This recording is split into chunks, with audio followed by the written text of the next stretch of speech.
Hi guys! Welcome to my vlog. Ayan, good afternoon everyone. For today's video, ayan, papakita ko sa inyo kung ano ang aking niluluto. Here is it. It's pansit. Maluluto naman na siya. Ayan. Kasi nabitin ako sa pansit nung birthday ko. Hindi ko natikman. Kasi namigay ako sa aking kapitbahay. So, yan, nagluto ako ng pansit kasi I really miss pansit. Ooh.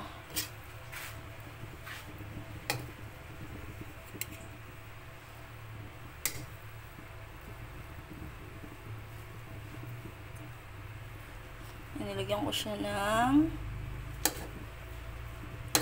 tikman natin. Lagyan ko siya ng ng chicken. Ayan, chicken. I slice it small cubes into small cubes and then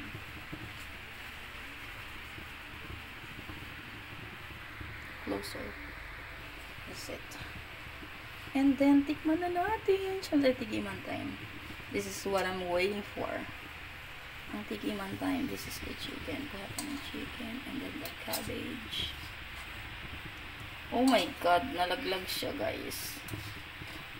All I wanted is the chicken and the cabbage, but oh my god, ayan. See? So, titingnan ko. Ganda naman yung mother.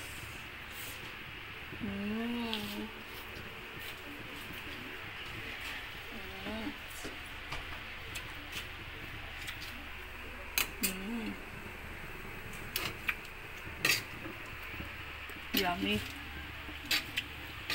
Ang tender ng chicken niya. Tsaka sobrang malasa. This is what I want sa mga lutuin. Kahit simple lang. Kahit hindi siya kompleto ricado, basta malasa siya.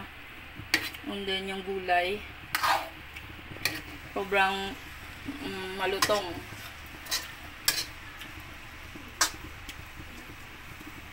Yan, luto na siya guys. So,